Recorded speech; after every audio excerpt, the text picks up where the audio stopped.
And I wonder if they ever did it with video game things, because they did it with a lot of comic book shit. Yeah, I feel like Street Fighter would have made a lot of people happy. Yeah. Yeah. No, exactly. You know what else makes a lot of people happy? What's that? Hey there, everybody. Welcome back to PixelLit. My name is Kevin. Alongside with me, as always, is Phil. Hello. And today we are reading, recapping, and reviewing what is potentially the first video game novelization ever written. 1984's Shadowkeep, written by the king of tie-in novelizations, Alan Dean Foster, and based on the game the same name by Spinnaker Software. Holy shit. Holy shit. We had to hit our 1-year anniversary before we finally did this thing. Yeah, we had to die, and this is a deep cut right here. Well, I mean, we actually had to talk to Seth Godin himself before we even knew that this was the one. Seth Godin, who worked for Spinnaker Software at the time. Right. The only reason we knew about this is because we talked to Seth Godin about the Worlds of Power, and he's like, "Oh yeah, this wasn't the first time I did novelizations for. Like, I was involved in getting the Shadowkeep novelization off the ground." And I was like, "We're like, oh sure, Shadowkeep, right?" Sure, and he goes, Shadowkeep, "You know." Right. The first ever video game novelization. And it was like, oh, I see. So this is relevant. Oh, okay. Sure. All right. Sure. So, I knew that. Would you like to know more? Right. And we did. And we did. We did like to know more. So just a little bit about the game. So Shadowkeep, it was released in 1984 for the Apple II. It was published by Spinnaker Software, and its claim to fame is the first computer game to ever be novelized, have a tie-in novelization. And they got the reason behind that is they wanted to get Alan Dean Foster involved, because at the time he was involved in basically all sci-fi and fantasy tie-in novelization. So they're like, all right, we're launching this thing. The only way it's going to launch properly is if we get a tie-in novelization to come out alongside of it. So yeah, the game is pretty simple, straightforward. You create your party. You give them their names, their stats. It's basically D&D like. And it's a first-person dungeon crawl as you go through Shadowkeep, fighting monsters, and eventually come face-to-face with Dal'brad, the ultimate demon villain of the game. And that's pretty much it. There's really no NPCs to speak of except for a innkeeper that you talk to at the beginning of the game, who you write down your name and your stats and all that stuff. It's like the precursor to a lot of these, like the Eye of the Beholder and things like that, these first person dungeon crawly D&D like computer games. Yeah, you look at it and you get the impression that the classic gold box D&D CRPGs wouldn't be the games they were without things like Shadowkeep. Yep. So Phil, tell me a little bit about Alan Dean Foster. Who the heck is this guy? Alan Dean Foster writes like Jason Momoa fucks. Like prolifically and presumably with a more than fair share of skill. This dude is like probably the most prolific author we've covered in our whole series. This guy, not only is he like the grand poobah of novelizations, he was the original novelization he wrote the original novelization for Star Wars. He was the ghostwriter. They gave the credit to George Lucas. And he even, people asked him if that, stuck in his craw, and he was like, no. I got to know that I wrote that, and that's all that matters to me. He wrote the novelization for Alien, Aliens, Alien 3, and then jump forward like 2 decades, Alien Covenant, out of the clear blue sky. He wrote the novelization for a Star Trek animated series that I wasn't aware of. I guess this was in the 70s. And he actually has a story credit for the Star Trek movie. And then he wrote the movie novelization for the 2009 Star Trek.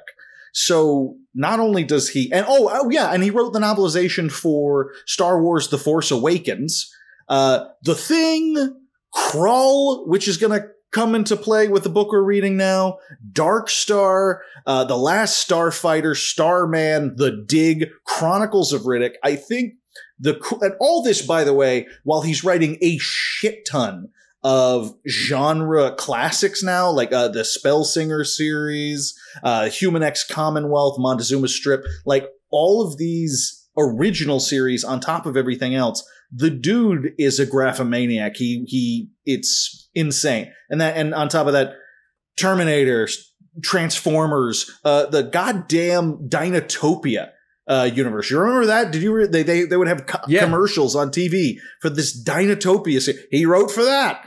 The dude is a workhorse, and people love him. And I think I was telling you before the show, I think what's really interesting is a lot of these novelization people, they start out in a certain time period and they have a hot streak, and then they kind of fall out, you know, and they go off and do their own thing for a little while, and they don't do many more of the work for hire stuff. Right. Alan Dean Foster has consistently worked through the 70s, 80s, 90s, and aughts. Like I said, he wrote the Dark Star novelization. He wrote the Force Awakens novelization. Like, he's all over the damn place. Yeah, it's remarkable. How many decades is that? 70s, 80s, 90s, aughts, teens, teens. I don't see anything in the 2020s. Oh, but at least 5 decades. Yeah, five decades, 6 if he has published something in the last couple of years. But yeah, which I'm sure he has. Like, that's the thing. You look at his bibliography, and we've seen that with our interviews with these guys. These guys cannot be stopped. They will write forever. They will write. Yes. They have pen, will write. Exactly. I mean, yeah, in a big way. And I mean, the guy is still up and kicking, and I might know because we may have spoken to him. I don't know. We may have reached out to him. We'll see what happens with that. We'll see. We've gotten lucky before. We've gotten lucky before. So but yes. Yeah. We'll see. So this book, the neat thing about this book, as I was researching the game, is like there's no real story in the game itself other than go kill Big Bad. Okay, that's what I wanted, because I had trouble finding any Let's Plays of this because there's a Destiny 2 expansion called Shadowkeep. Yes, Shadowkeep is a Destiny 2 expansion. Let's put that out up front. We're not talking about Destiny 2 in this series. We're talking about the original Shadowkeep. Oh my God. Not how many Shadowkeep. Angry Destiny nerds discover us because of this? I want to. I would like them to stay and listen. To, absolutely. Maybe they'll learn something about something that isn't Destiny 2. Who knows? I mean, a lot of people like Destiny 2, so maybe this is like. And by the way, it's not on purpose. It's total accident. We didn't know that Destiny 2 had a Shadowkeep expansion until like 15 minutes before we started recording. Right, exactly. Yeah. Back off, man. Back off, man. We're ancient nerds. We're talking about the CRPG. We're talking about of course, by Spinnaker Software. Yeah. Heard of it much, man. By the way, I like the fact that they call our main character man a lot. Yes. Because they're saying it as if it's like man as in he's a human, right? They're calling him man. But I'm like, every time I hear it, I hear it like as if it's the dude, like right. Man. And that comes into play with the first character that we notice him do it with, which we'll get to. But we'll get to. We don't want to get ahead of ourselves. It makes you think that you're getting into some weird slang here in a fantasy world. So, chapter 1, let's just dive right into it. Let's do it. chapter 1 is set in the city of Sasabri, and some of these names I'm just guessing how they're pronounced because whatever. There's a mysterious figure is riding a horse through town.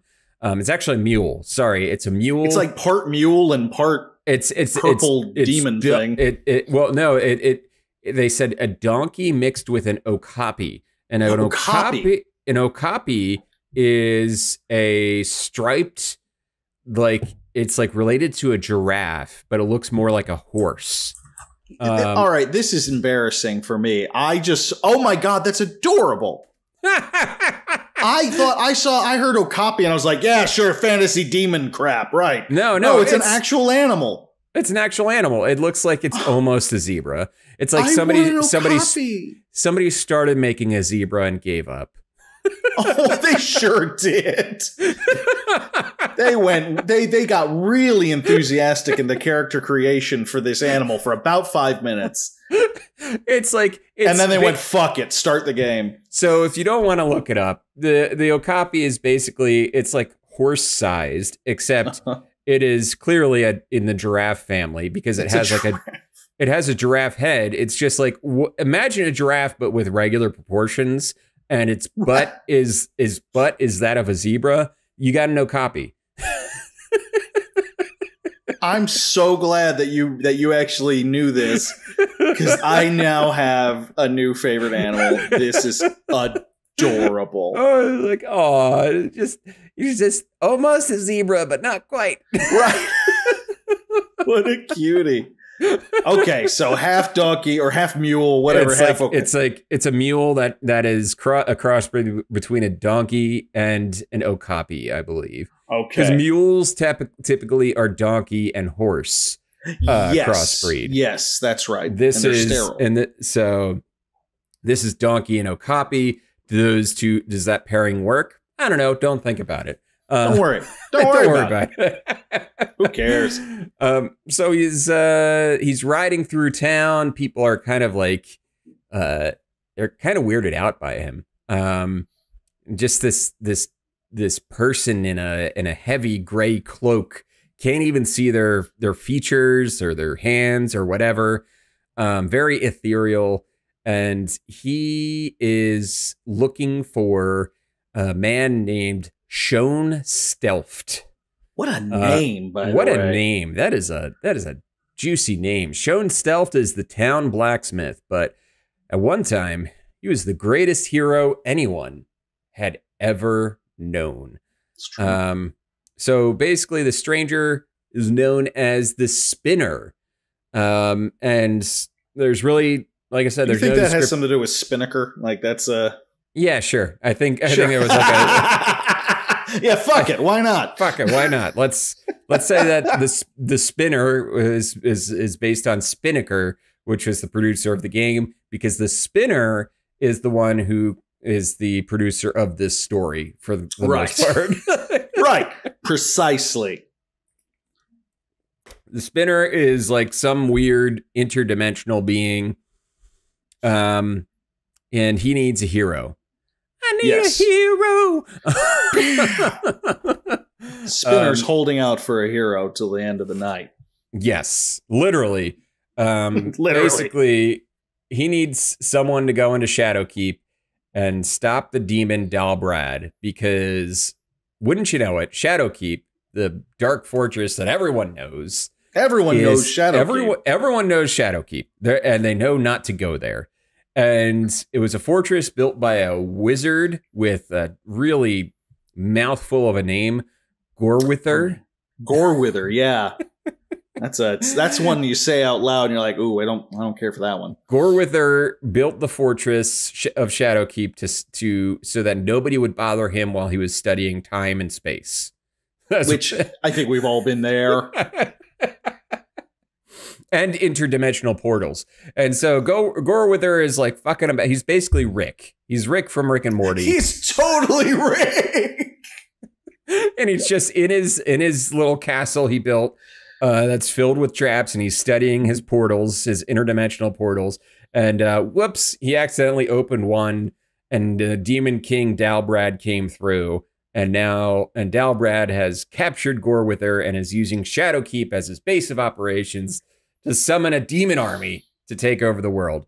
And the Spinner is also from one of these other dimensions that Gorewither opened.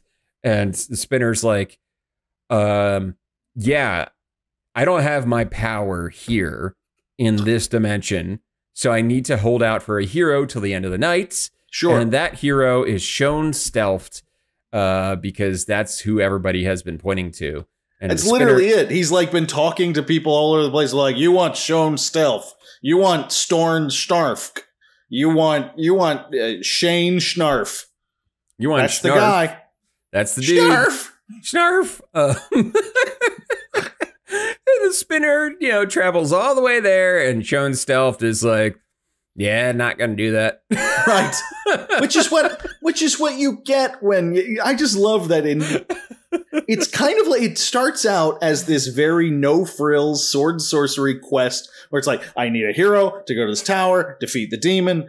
Got it. It's very of its time. This was written in 1984. This is very of its time, and it's not like too multifaceted. But then you get into something like, you find out that usually they're like following a prophecy, or right. like the last time this happened, we needed this great hero, and the same one. Like, no, this dude's literally been going from tavern to tavern going, you know a guy who kicks ass?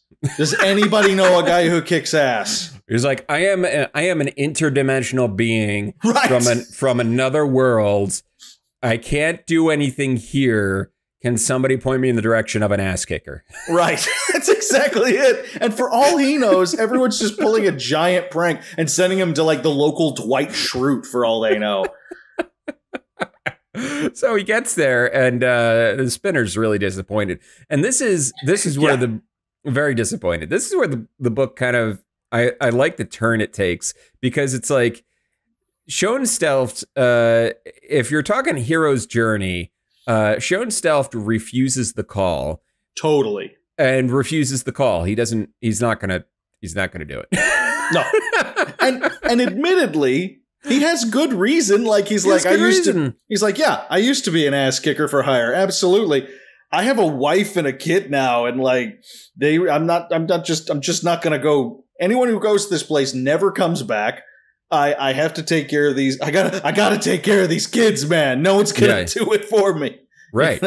Exactly. And so he's a blacksmith now, and he's happy to do it. Yep. And if the world ends, then the world ends. But he's not gonna. Right. He's not gonna leave his family. No. It's like Deep Impact. With he's Teo Leone sitting on the beach with his dad. Spoilers for a 30-year-old, lesser of the two meteor movies that came out that year. But yeah, it ends with natural Teo Leone. Disaster movies came out in twos when we were young. For you kids when we were younger, they came out in pairs every year. And wouldn't you know it, the Michael Bay movie was better. Who'd have thunk it? Then the really dramatic piece with all the heavy hitting actors. Right. It was way up its own ass. It was. Yeah. That's. Yeah. Where Michael Bay had Steve Buscemi and Bruce Willis and all that fun. Ben Affleck and Ben Affleck, Steven Tyler's daughter, and and a song that would bring the nation together for one summer. One summer. For one summer, no one in America wanted to miss a thing. No. Not miss a goddamn thing. And Aerosmith was going to make sure that they didn't have to. Aerosmith was going to keep that promise.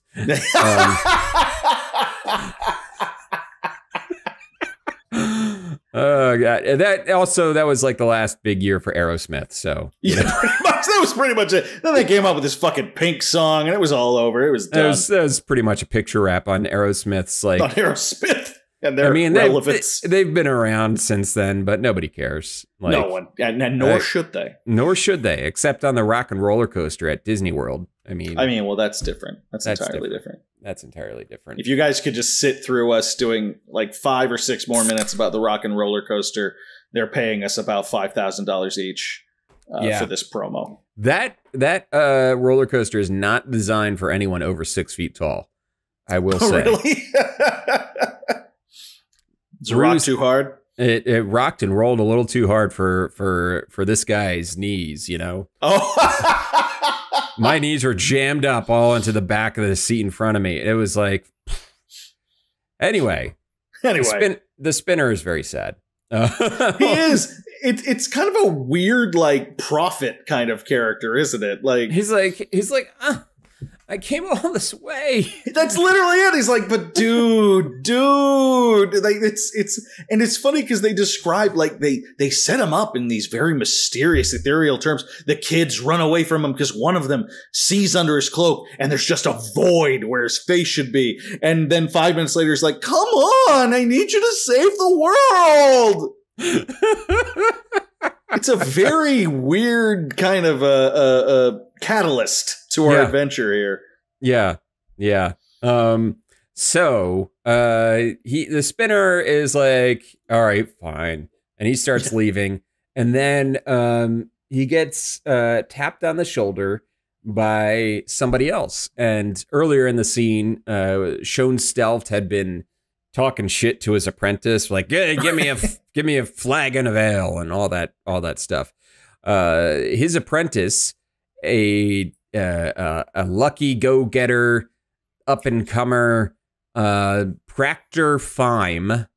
What a name. That's another one. Holy shit. Practor Fime goes to the spinner and volunteers. Bless you. And I sneezed. Yeah, wow. Are you allergic to weird names too? Yeah, I think it's getting to me. Oh, the dust is getting to me of these names. So Practor is like, listen, spinner, baby. I know all the sword shit that Sean knows because he taught me. A, B, got no family. None. You know? And C, you got nobody else. So right, yeah. What other choice do you have, baby? Hey, babe. He is basically Bobola. I'm your white knight. And the spinner just goes, yeah, fuck it. Fine, whatever. And the spinner's like, I'm gonna look for other people, but you go. Right. I have no guarantee. Yeah, I can't stop you, bro. Like, knock yourself out. I have no guarantee that I'm going to be able to send people after you because nobody wants to go. But I'm going to look for other people. Good luck, Practor. Yeah. It's such a weird exchange. I love it. I love it, though. Chapter 2 basically involves Practor telling Sean that he's quitting. And Sean being like, no, you're not. And then Sean locking Practor in his bedroom. Right. It's a serious, like, you think about what you've done, young man, kind of moment. And so Practor decides, okay, well, I got to get out of here. He goes out the window, climbs down. Well, it's not a fire escape, but there's like a rain gutter thing on the side of the building that he climbs down. And he's like, well, I'm out. And he escapes and he runs to the inn where his girlfriend, Recency. That is a name. There are a lot of names, but that is a particular name. There's a lot of names in this book. A lot of names. And by the way, I thought it was kind of funny the way they they introduce her as just the girl, like they say, the woman it's kind of sweet and romantic. It's like the girl he was looking for had brown hair and was full of life and laughter, and he was smitten, and it's really nice. But they never say her name, and we just find it out from him calling her by her name, and it really did. A name like that really made me go, that's what, okay, all right, that's what we're going with. Like, but Recency. And I was like, oh, Recency is her. Okay. Recency. Okay. This is literally like the game of just like slamming your hand down on the keyboard and like going, that looks like Recency. Okay, that's the name. That's the name. There we go. Yep. Spending as much time in the character creator as I do. Right, exactly. Pretty much. Recency, default face, and spec, charisma, and onward. And moving on. Rice and C is described as like, she's fine. She's pretty, but not like, you know, she's fine. she's like, they may as well like, she's the girl back home. She's like, the girl back home. She's not a stunner, but she's got a sense of humor. She's got a smile. Yeah. And a job. Which, you know what, would be important to a guy who's about to quit his. Practor has literally just quit his to go on a fool's errand to invade Shadowkeep, the one castle nobody ever comes back from. Right. So she's going to need to keep that job. This is gonna work out. But basically, he's promising her all these things. He's like, I'm gonna go on this voyage, this trip. He never tells her he's going to Shadowkeep. Because he says he's delivering a message or something. He's like yeah, I'm going to deliver a message and the message is to Dal'brad, and it's my foot up his ass. That's the message. She's like, I don't understand a word of that. Sounds good, baby. Sounds good. And then she basically has to go back to work because she's working at an inn, and the innkeeper is like, what are you doing? You know, talking to the customers. Get back to work. Right. My 15-minute break is over, sweetie. You got to go. You got to go. So he then goes to find a horse, and he goes to the stable keeper. His name's Minza, who doesn't own the stables. He just works at them.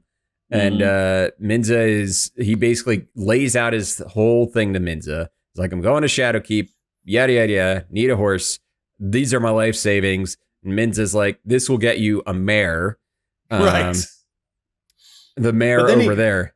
But then he pulls the old, but right next to the mare is this incredibly fast stallion. It would be a real shame if someone stole the fuck out of it. It would be a shame if the stallion, it's a really quiet stallion. I mean, I wouldn't definitely hear if the stallion just walked out of here and you accidentally took the stallion instead of the mare that you paid for. Yep. That's nothing I'm worried about. I'm going to bed. And I'm crashing. So Minza walks away and Practor's like, oh man, I thought I could get the stallion. And he's like, oh, wait a minute. He's telling me to steal the stallion. They give him in like D&D terms, he takes a whole round to be like, oh man. And he's making me take this super cool horse and put it in the place right next to the mare. And hey, wait a minute. That crafty old man. Like a whole beat of just like, oh man, it was fucking it dawns on the waves of dawning on him. Like, like I feel like it's written this way to show that Practor is he's not the smartest man in the world. No, he's our tank. Let's face that. He's our tank. He is the blacksmith's apprentice. He knows how to swing a sword and has a whole lot of gumption. Beyond that, he's got a lot of gumption. we're gonna use him to pull swarms. That is it. So move on to chapter 3, and Practor is cutting across. Oh, sorry, I drank too much bubbly water. Now it's all at once. It's all coming back to you. It's all coming back to me now. Just these little song references, just constantly. It's gonna be a very 80s, 90s kind of book. Yeah. You know, I was waiting for. I tweeted something about how I don't know why anybody wrote songs about love after Huey Lewis and the News nailed it with the power of love, and I was waiting for our mutual friend Tim to say something about Jim Steinman. Right. Oh my God. For those of you at home, we just celebrated my bachelor party. At this point, it was a couple of weeks ago.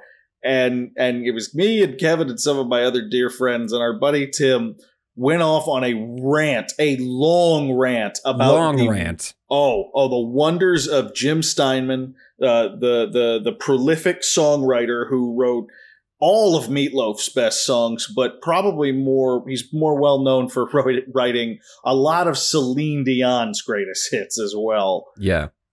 And it was beautiful. It was beautiful. So Jim Steinman, you know what about Jim Steinman? I got nothing. I got nothing. I think he was a beautiful man. And for the record, ladies and gentlemen, how did we spend my bachelor party? We drank some wine and we played like a really epic TTRPG session. Yeah, that's how it was meant to go. That's how we do it. That's how we do it. Awesome weekend. It was so good. So good. Chapter 3, Practor. Practor. What was that character's name? Proctor was the character's name from Police Academy. Proctor is I keep seeing Proctor when I read it. I totally keep seeing Proctor. Proctor. More 80s references that are just happening, baby. This is how it was meant to be. High and wide over the heads of anybody younger than 30 listening to the show. The youthful audience that tunes in for video game novelization podcasts. The youthful audience that tunes in, yes, by two aging geeks talking about old video game stuff. So Practor is crossing the Barrens, which is the area outside of their city. Their city's name again was Sassabury. Yes, Sassy Sassabury. Sassabury is great. It has farmland. It's beautiful. And then there's this land called the Barrens, which is just like, there's not much there. There's a veldt, tall grass and all that stuff. And he's just going, and he is accosted. He's suddenly accosted by a group of roos. And what are roos? They are humanoid kangaroo people. And I love it. I love it. Do you know what I love even more? Because they're these vegetarian, they're anthropomorphic kangaroos, which is basically just a kangaroo because you can't get too much more human. They stand up and they walk on two legs, But I love it because we're going to find out shortly that there's another race in this world that is basically elves. They're for all intents and purposes elves, but I think he out and out says at one point that these are the three major races in this world. Humans, kind of a weird elf society, and kangaroo people. Yeah. Like, that is fucking awesome. I'm down for it, I'm going to develop a supplement for this for 5th edition D&D. Yes. Oh my God. Shadowkeep needs its own, it needs its own D&D expansion. Right the F now. I am in. Yep. So far, the world building has been on point, and I need my roos in everything now. I want to play a roo. I want to play a roo rogue. I think that would be fitting, given what we know about the roos. Absolutely. So basically, the roos accost him, and they're like, "We need a favor from you," and he's like, "What? Okay, fine." And he just goes with it. He just goes with it because there's like 10 of them, and he's not going to fight his way through them anyway. And they take him down to his encampment, and it seems like they're getting ready for some sort of party or something. And they're like, "Hey, we need you to stand in and be our king of the festival tonight."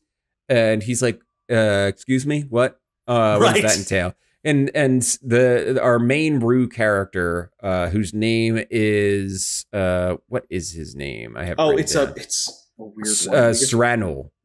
Yes, Sranel, I think. He basically says, "Listen, the roos are like the hobbits.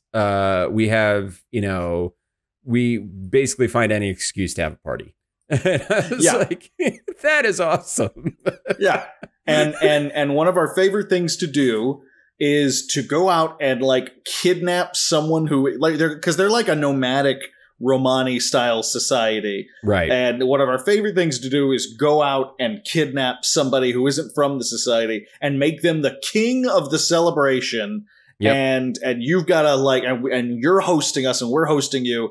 And you're the king of the celebration. And your only job is to say, let the festivities begin. Yes. And so they basically have him sit down on like a fake throne or whatever. And he's like, let the festivities begin. And everybody loses their shit. Yeah, just the wild rumpus begins. Like, I gotta say, I loved this little detour like so much. For as weird as the names are in this book, the writing is tremendous, and the places that he goes, Alan Dean Foster goes with the story, because as I said, as I think I mentioned before, there is no real plot to the game. It's you got to go to Shadowkeep and kill the thing, and that's pretty much it. And so this is all Alan Dean Foster just making stuff up. Yep. And he's like, all right, well, you get these roos and they like to party. And that's their whole thing. It's like we've barely begun the adventure, because you said it perfectly. We've barely begun the adventure and already we've got a detour.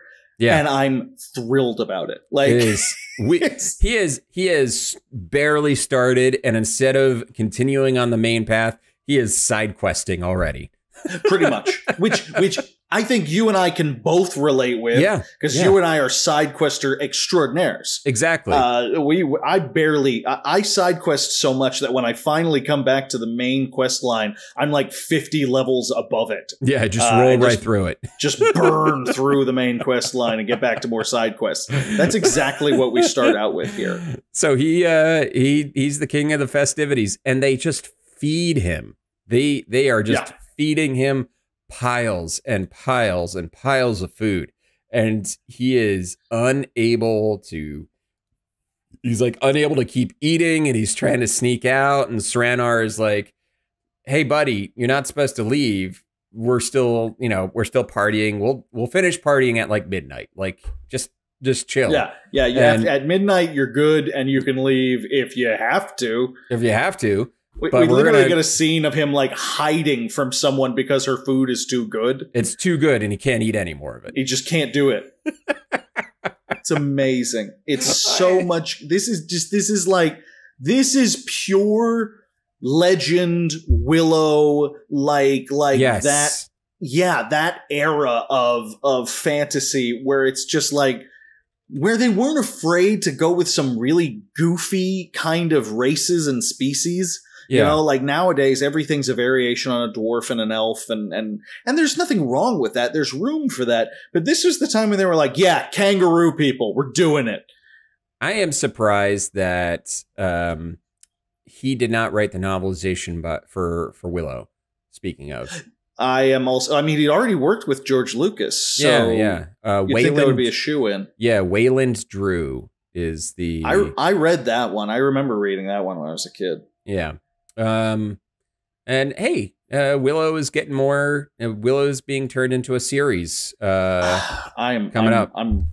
I'm excited about that. I'm gonna keep my excitement in check as much as I can. Keep the expectations low, but hey, what's his face? Get his back as Willow. So yeah. Yeah. And they were talking about it on Oops All Monsters, and they mentioned like how he just seems like what's his name? That actor. He's fantastic.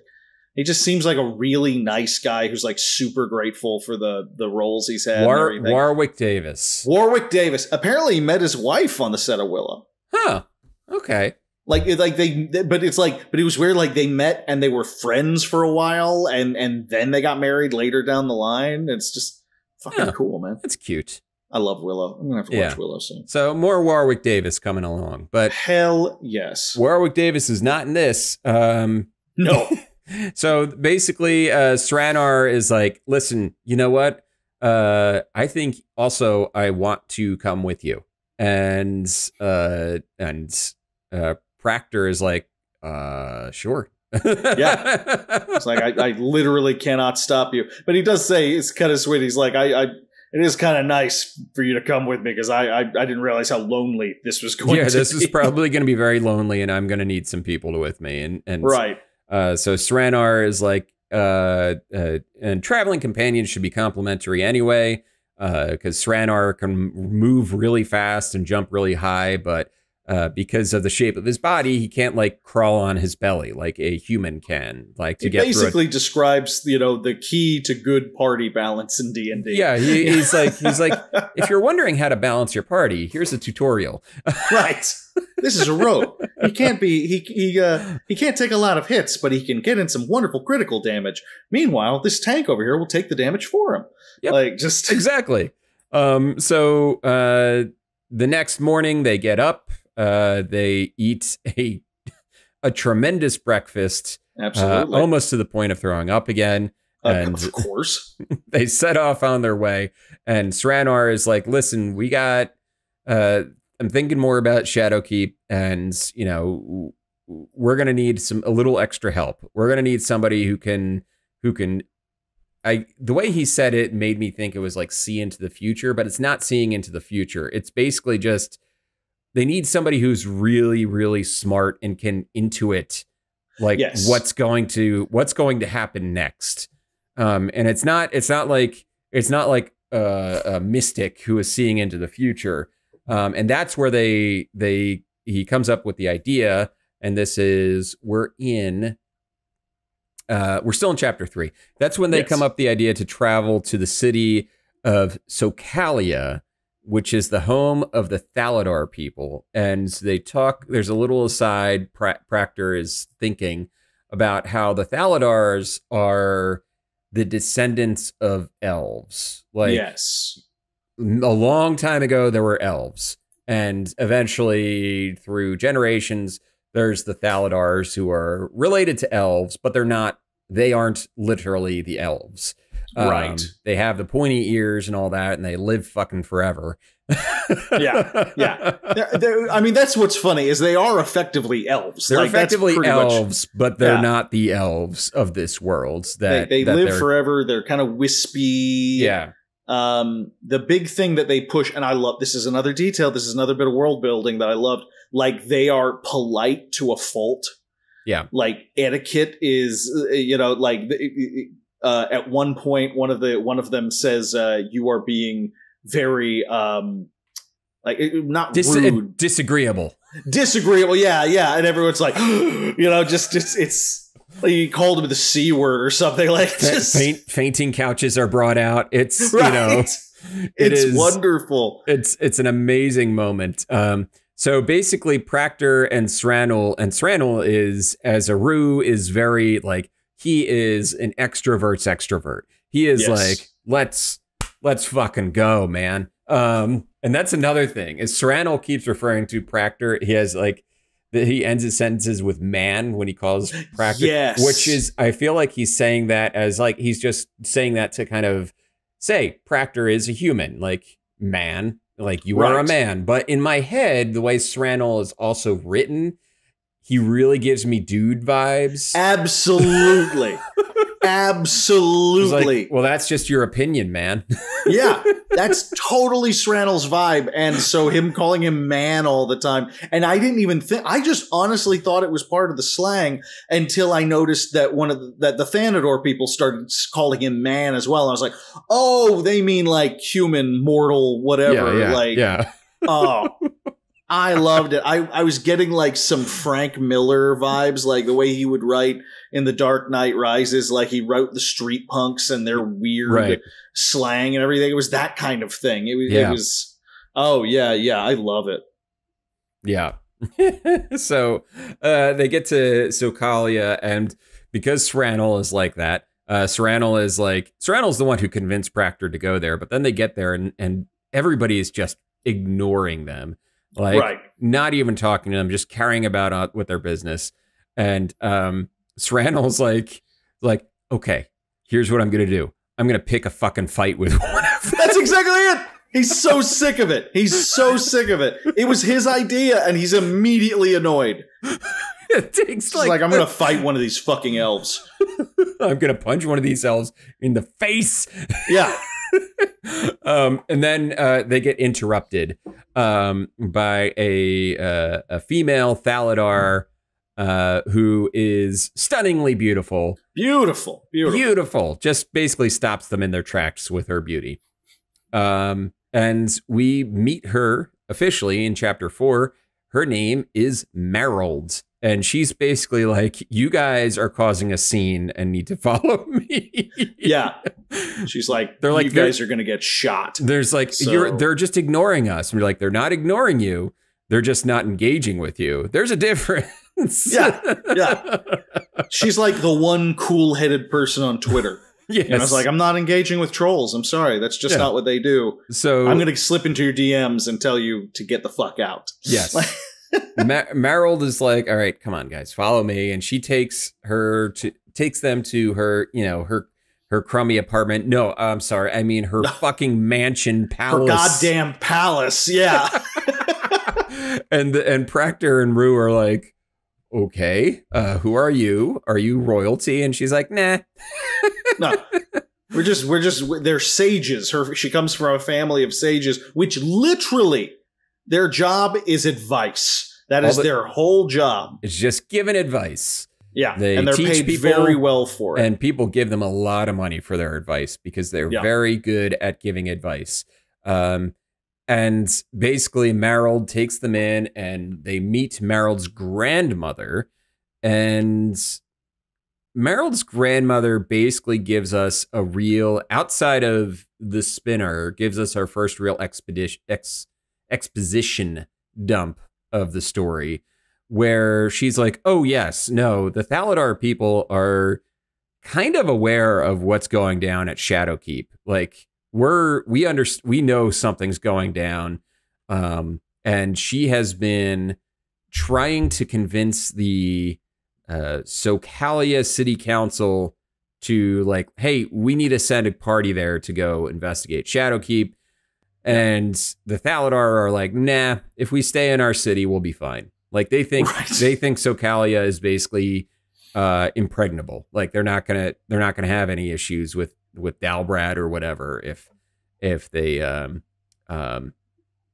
Dal'brad breaks out of Shadowkeep and starts expanding his reach. So she gives us this like full rundown of what's going on, and Merrild is like I can't give you advice on Shadowkeep because we haven't been there, and we don't give advice on things we don't know. She's like, which is wow. I wish more people were like that. These people are my fucking heroes. Wow. They don't give advice and opinions on things that which they don't know. I feel like I just learned a Latin phrase for that. Hold on. For not knowing. I swear I just saw it today too. I feel like it was on Twitter, but basically there's a Latin phrase where it's like, it's the philosophy of basically not speaking, giving advice or opinion on things that you don't know. And I'm like, then I read this today. I was like, holy shit. It's like the same concept of that's exactly it. It's just like, well, this is some kind of, we live in a world here that has talking kangaroos. And this is the least realistic thing in the entire book so far. So the grandmother's like, well, I can't go, but Merrild can go because she's young and she's hot and she can handle herself. Merrild, by the way, being the most normal name we've seen so far. Yeah. So Practor is like vaguely sexist about it. He's like, oh, well, I thought we could get a man or blah, blah, blah. And Merrild's like, Merrild doesn't take the bait. She just like, she intellectually judos him into being embarrassed. She kind of does that thing that I've seen people like say that you ought to do, but I've never seen it in person, where if someone tells like a racist joke, you feign ignorance and force them to explain it. She kind of does that. She's like, oh, it's interesting that you don't think I should do it because I'm a woman. Why is that? Like, she basically does that. It's pretty impressive. Yeah. I was like, all right, I'm a fan of Merrild. Big time. Love her. So they break down. They go into mission breakdown mode. So the grandmother and then Marold's mother, who I didn't write her name down. I feel like it was Farrelled. It was something like that. It was. Hold on, I'm going to find it. It was. Yeah, they get the grandmother, and then at the last minute they were like, oh, we should do the whole family here for a second. And it is something like Farrelled. It's like Farrelled. Marold. Farrelled. It's literally Farrelled. It's Farrelled. Okay. Marold, Farrelled, and the grandmother basically is like, here's everything we know about Shadowkeep from what we've heard. And then they kind of drop the bomb that like Practor is like, well, where are the menfolk? Where are your, you know, I see 3 generations of women, and the grandmother's like, yeah, they went to Shadowkeep and died. So, right. And they didn't even go. And she points out, she's like, they didn't even go there to like fight. They went there to get information. They just went there to investigate, and they died. Yeah, and they are dead. So, and Practor's like, ooh, yeah, cool. Because I was planning on fighting the demon with my fisty fists. And I'm starting to think that might not work out. So they go to bed. Yeah, so they crash. Yeah. They crash. I was like, that's the end of that. The next day they try to leave Socalia, which every time I see Socalia, I think in my head I see Scalia, as in former the like late Justice Scalia. Yeah, the late Justice of the Supreme Court, Antonin Scalia, that piece of shit. That garbage human being. He was a garbage piece of shit. He was an amazing writer, but fuck him. Oh yeah, he had probably some of the more entertaining opinions ever written on the Supreme Court, but he was a piece of shit. Piece of shit. Anyway, Antonin Scalia. They try to leave Antonin Scalia the next day. We all wished we could. We all wished we could. But RBG stops them. Oh, God. Supreme Court, huh? Fuck them, right? Fuck them, you know? Fuck 'em. Whatever. You know, I hope, gosh, Kevin, I sure do hope that this isn't somebody's first episode and they get really upset over our childish liberal ranting.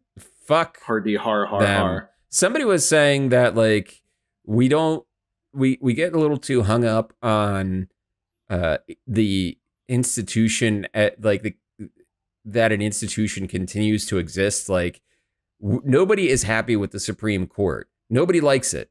Nobody. It's got like it's like a 20. It had a 25% approval rating before the decision. Yeah. Like why do we keep it? Why not? Why can't we just like say you're gone? We're ignoring you. Moving on. Yeah. Gotta move on. We gotta find a new plan because no one wants to do the work. No one wants to do the work. No one wants to actually go in and change the goddamn oil. But you know who does want to do the work, and that's Nancy Pelosi, and sending out that email asking for more money. Oh man, when she read that poem, I knew everything was going to be okay. Everything was going to be a-okay. Ugh. Anyway, they try to leave Socalia.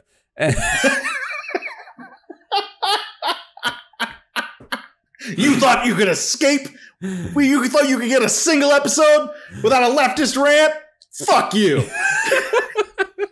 You naive simpleton. Fuck you. That's for you, the guy who rated us 1 star. I doubt he is still listening. I hope you're still a fan.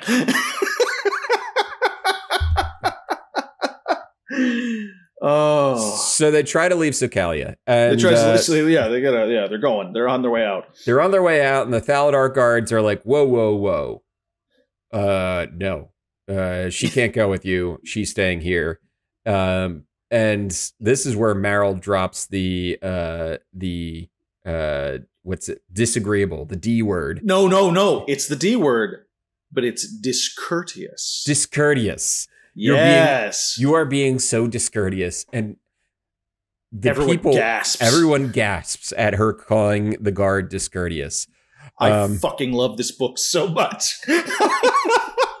I want to play one of these characters. I want to make a character based on like a high elven society where like they'd rather have like bamboo shims like slit up their fingernails than to be anything less than highly polite. That sounds like so much fun. What a fun character that would be. Oh God. So basically Practor and Sran'el have to leave Meryl behind. They won't let her go. So they leave and they're like, well, I guess we tried and it was a long shot anyway.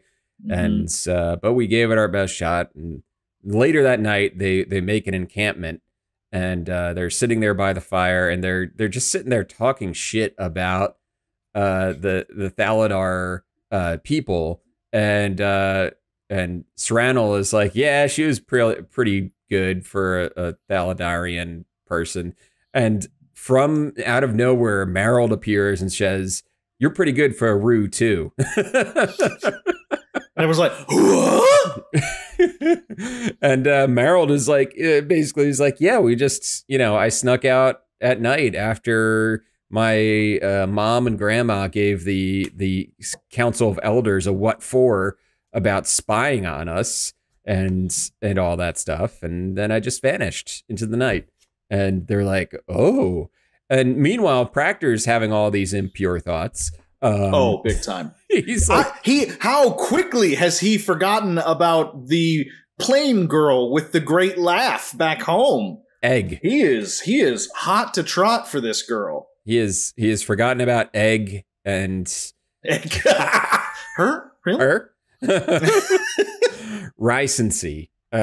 Ricency, which actually sounds like a vitamin deficiency. Yeah. It's we're sorry, you have ricency, but if you eat, an orange in the morning, you should be fine. Yeah. Yarr.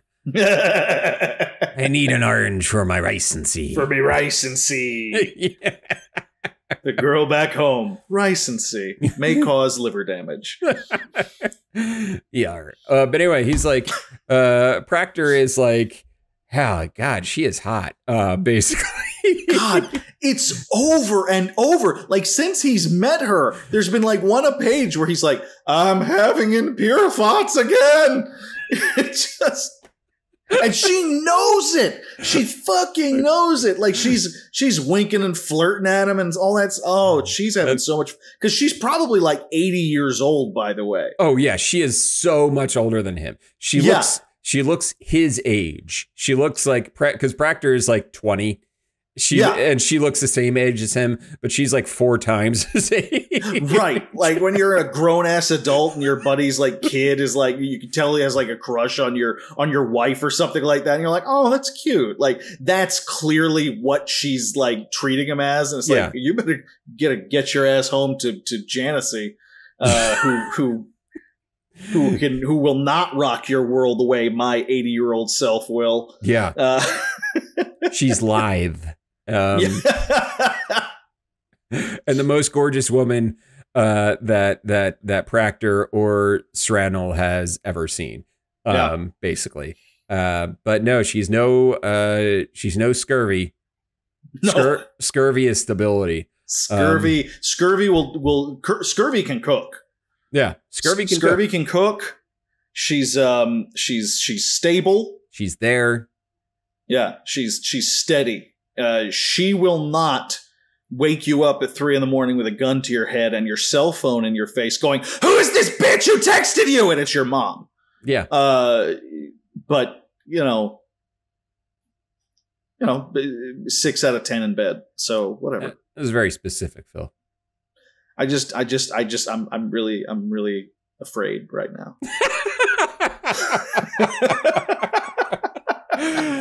Oh, so they wake up the next morning and they get their travel on, and yes, they do. And Sran'el is like, hold on, we got some more shit to deal with coming up, and they're like, we don't hear anything, and they continue on through the forest, and Sran'el is like, just keep your wits about you, and they they peek up over a little cliffside that they get to, and wouldn't you know it, in the path they have to continue on, there's goblins fighting. Yep, like goblins do. Just go goblin. That is what they're known for. That just goblining up, and you know, and I just imagine that these are like the goblins from Rude Tales of Magic that just like like when you kill them, they just like explode into like piss and shit. I want that to be the case. Yeah. I want that. And by the way, why hasn't that campaign supplement been written? Yeah, I need a Rude Tales campaign supplement. If you guys make it, I will run that game. I will run the shit out of that game. So, and that's how the chapter ends. They're like, basically, they see the goblins off in the distance. And we got a dun dun dun. Dun dun goblins. Dun. And yeah, that'll do it for the book so far. So far. How you feeling? I love this book so fucking much. Like this is Legend. This is Krull. This is like and he wrote the goddamn adaptation to Krull, and it's like it's like you've got your motley crew of different raced characters. You've got your fighter, you've got your ranger rogue kind of character, and you've got a mage of some sort, but she's not even really a mage. She's just smart. So we're not even getting into magic just yet, if that even exists in this world. Right. But it's like we are just gathering our party and going on an adventure. It's simple. It is straightforward, and I'm just having so much fun with it so far. Yeah, I love it. What about you? I love it so far. It's really fun. I mean, the characters have so much life to them. Yes. You can really, each of them is distinct in their own way. Practor is basically this naive, but it's got a lot of piss and vinegar. Young, dumb, and full of cum, Practor, basically. He's ready to go kill some demons. And then you got Sranel, who is just a party dude, you know. He's the Michelangelo. I was about to say he's the Michelangelo of the and you got Merrill, who is I guess the Donatello of very much. Yeah, I'd say the clever, but one, with more sex appeal. Yeah, she's like Donatello plus Raphael. Because you know Raphael fucks. There you go. Raphael fucks. So it's oh god, because there's only three. There's only three of them, so you got to merge Raphael and Donatello, and Practor is Leonardo. But with less leadership skills. Yeah, exactly. Less of it's still kind of wholesome and sweet. Kind of wholesome, but, you know, just less talented in most metrics compared to Leonardo. Yeah, pretty much. And that's our party. I think that's our party so far. I think that might be it. I don't know if they're going to get any more on now, their in way. the game, you get like 10 party members, don't you? I think you get a lot more. Yeah. Yeah, but I don't think I think we're good. Yeah, we're good. 3 is a nice number. Yeah, it's a strong nice number. Round number. And our next chapter is clearly leading to some combat or a confrontation of some sort. Right. So I think we're good on PCs at this point. Yeah. Yeah. I love it. I love it too. So we're going to keep reading through Shadowkeep. Now for our new favorite segment. What are you playing? Hell yes. So what are you playing, Phil? I'm just about wrapped up with Dead Space 3 right now. Oh, nice. When we started reading the Dead Space novel last year, that was a blind spot for me with horror games, and I'm a big nerd for horror. So as I mentioned, I think on the show, I played through 1 and 2. Yep. And then I kind of put off 3. And, you hear that I'd heard that 3 is just a real, piece of shit compared to 1 and 2 and everything like that. And I gotta say, it's not great. But not bad either. It's like, it's not great. It pales, especially when you compare it to 2. But yes, 2 is the MVP. No question. When you basically look at it in a vacuum, it's fine. Mm-hmm. It's good. No, and part of it I think is when you compare its microtransaction bullshit, and it is bullshit. Yeah. To which how doesn't things even are work nowadays. Now. Yeah, you can't even do the microtransactions anymore because that's the problem is like the game was built around these microtransactions. Yeah. And I don't even think the servers work for those anymore. But the thing for me is that in Dead Space, I kind of stuck to like the shotgun weapon and just the regular what do you call it? I know what you mean. I stuck to those. It's just a shotgun to take care of the little scatter monsters, and otherwise I was perfectly good with the original gun. Yeah. I think the thing that is annoying the fuck out of me in the third one is the plot line of basically people willing to have their entire team and mission die horrifically because you're jealous of your girlfriend's ex. Yep. I think that's almost as fucking stupid as treating a character whose plot line was largely wrapped up in a previous franchise and acting like she's still crazy and murdering a bunch of people in callous and cruel ways, even though her plot line was wrapped up nicely, just because you wanted to make your own version of the Dark Goddamn Phoenix. Sorry, I may have watched the new Doctor Strange movie and I was less than impressed with it.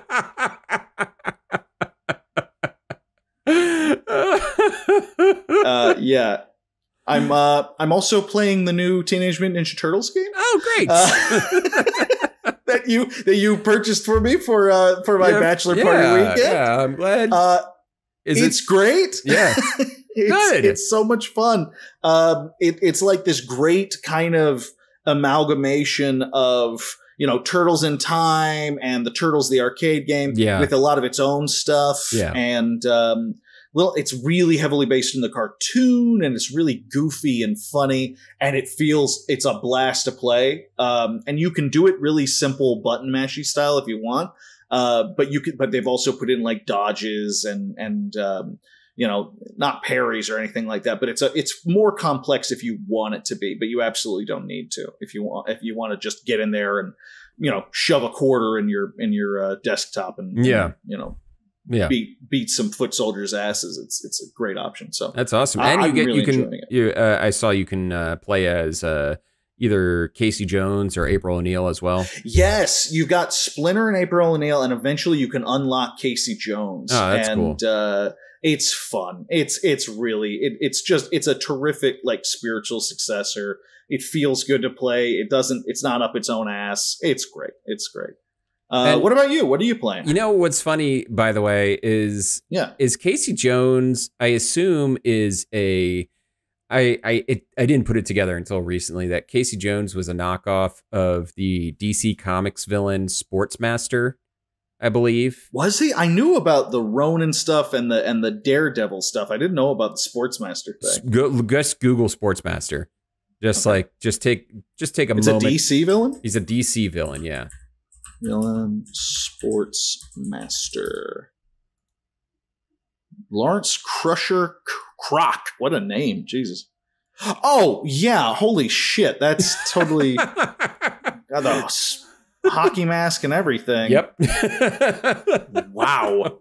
Like, I know that when they made Ninja Turtles, they were making fun of the Daredevil arc that was going on at the time. Like, instead of the hand, it's the foot. And, right. But I never noticed this. Oh, that's funny. Oh, he's been around for a long time, too. Holy shit. Yeah. First appearance, All-American Comics number 85 in 1947. Holy cow. Yep. Yeah. So, Sportsmaster, I believe, is the inspiration for Casey Jones. I could be wrong, but, like the visuals, like, dead on. Oh, absolutely. I mean, it's It's like gone a little more futuristic at times with him, but that's pretty much it. Yeah. Yeah. So, okay, what have I been playing? I'm trying to remember what I talked to you about last time. Did I tell you about Neon White? No, but I saw that you posted a review of it on our Steam group. Yes. PixelLit Steam group, ladies and gentlemen. We have a Steam curator page now and a Steam group. So you can follow our curation and join our Steam group. But yeah, I'm not familiar with this game. So Neon White is a first-person speed running game if you know of Mirror's Edge, it has gameplay similar to Mirror's Edge, but the point is to try to get through these levels as fast as possible. Okay. So I called it an asynchronous racing game. Basically, you have these. You can beat the level in a certain time, and you get a certain rank, and you're compared against all your friends and all that stuff. So it's like you're racing each other, but you're never playing at the same time. Right. But it's a first-person platforming speedrunning game, and it's really cool. Story is terrible, dialogue is terrible. Like, just you can mostly skip it. But that's not what you're here for. That's not what you're here for. Yeah, so Neon White, I gave it a thumbs up, even though I would legitimately say just ignore most of what is happening in the plot. Just so you can skip through and get back to playing the sweet, sweet platforming goodness. So I've beat Neon White, and then this past week, I beat The Quarry. Oh, how'd you like that? That looked great. That looks like a lot of fun. Loved The Quarry. It is the spiritual successor, supermassive spiritual successor to Until Dawn. Loved Until Dawn. And it's not like Supermassive hasn't been doing things in between Until Dawn and The Quarry. They've been putting out, it feels like every year they've been putting out a game in their little horror anthology, Dark Pictures anthology. Like Man of Medan. And the most recent one was House of Ashes. House of Ashes was really good. That was a really solid game. I love The Quarry, though. It is set in a summer camp. It's present day, and it's in upstate New York. Basically, there are werewolves out there, and it's bad news, man. And you got to try to save all the kids. And I played through the game completely once so far, and I just started a second playthrough the other day. Nice. You went right back into it. I took a couple days, then I went back into it. Yeah. Wow. Okay. And I'm trying like different options because I killed 3 kids. I lost 3 kids. Out of the. So it actually tallies also the NPCs that you can keep alive as well. Okay. So there's, and I also, I lost 3 of the counselors, and out of 7. So I think there was only 4 left. Hey, that's passing. That's passing. Or 9, actually 9 total. Even better. So there was, I think, 6 of the counselors left. And then what happened? There is like 5 NPC characters that you can keep alive. But they all died. Oh shit! Okay, all right. So okay, maybe not that great then. Not a great rating on that one. So I'm trying it again, making some different decisions. How long did it take you to run through the first time? It's like 10 hours. Okay, and probably even shorter than that. I think some of that is like me leaving the pause on for a couple hours or an hour or two. The only problem with it I have so far is that it doesn't allow you to kind of like fast forward through some of the dialogue. Sure. And just like I just need to get to the choice because I know I'm making the opposite choice this time. I don't need to hear all the dialogue again. Right. Right. But other than that, yeah, I really like The Quarry. It's a good time. And I'm on my second playthrough right now and trying to get all the clues and all the collectibles and stuff like that. So going that quickly into a second playthrough to me is always one of the best recommendations I think a game. Yeah, I was like, oh, I got to do it. I do have one of the rarest achievements for the game, though. Apparently, nice. I don't know how I got it. It's an achievement called Nobody's Fool, and basically, this one character tells another character the truth about the situation that they're in. And apparently, I think it's so rare because you have to have made a certain set of decisions. So you just stumbled into it. I stumbled into it. These characters, basically, I think otherwise these 2 characters would not be in the situation where one admits to the, like, they wouldn't even be together in this one spot otherwise. Right. So, yeah, that's basically. I love when that happens. So I ended up with this really rare achievement. Only 4% of players have gotten it. So that happens to be so frequently where it's just like, you got this achievement. Oh, great, good. And you look and you're like, oh, I'm one of 4 people with this one. Can't believe I pulled that off. Otherwise, I dipped back into Vampire Survivors a little bit. Same. Because I had to. They updated it, so I had to. Oh, and I also finally started playing Cruelty Squad. How do you like it? I don't. I'm not sure. It's weird. It is. Just no. I can't describe the feeling of playing Cruelty Squad adequately. It's such a mind fuck. It is, like, the amount of effort put into the game to make it look like that is astounding.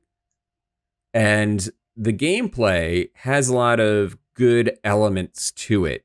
There's some wonkiness to the controls that's also probably intentional. Everything about it is, it's a thesis on intentionality, you know? It's like, okay, everything you're seeing is done specifically to evoke an emotion that's not necessarily fun. Right. Thus the name. Thus the name, Cruelty Squad. And basically, yeah, it's an immersive sim. It's got 13 levels. I beat the first level and I started on the second. And I think I'm just going to play through it and see what's up. But I might pass on this one. No, you don't. I don't play it. Yeah, I don't think this is for. I don't think it's for you, Phil. I don't think it's for you. This doesn't feel like a Phil game.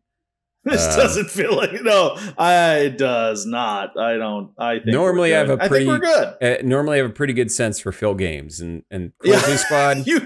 You do. Not a Phil game. You've typically called it pretty well, and this doesn't. I think this is one of those things where I just kind of throw my hands up. The Seinfeld gif, just nope. Yeah. On my way out. So yeah, that's what I've been playing recently. Nice. Yeah. So that'll do it for tonight's episode. If you have the wherewithal to, the gumption, the moxie, please follow us on social media at PixelLit Pod on both Twitter and Instagram. And give a visit to our website, pixelitpod.com, where you can read transcripts of every episode. I post transcripts of the episode. Sure, they're automated. Sure, they have some wild misspellings of some of the things we say. But it's fun to read those things. It is the best I can do for an hour and a half of content every week is to use Premiere's automated transcripts, and do it. It's there for you. So check out the transcripts on PixelLit Pod. From there, you can find links to our Discord. And I do have to add a link to our Steam group on the website. So totally. a direct link from the website to the Steam group. But yeah, so that's pixelitpod.com. Check it out. And rate us 5 stars on Spotify and Apple. Or if your podcatcher has a rating system, please rate us 5 stars on that. It really helps us out. And what helps us out the most is sharing. Word of mouth is how podcasts grow. Sharing is caring, people. Sharing is caring. Until next week, have a good night, everybody. Bye.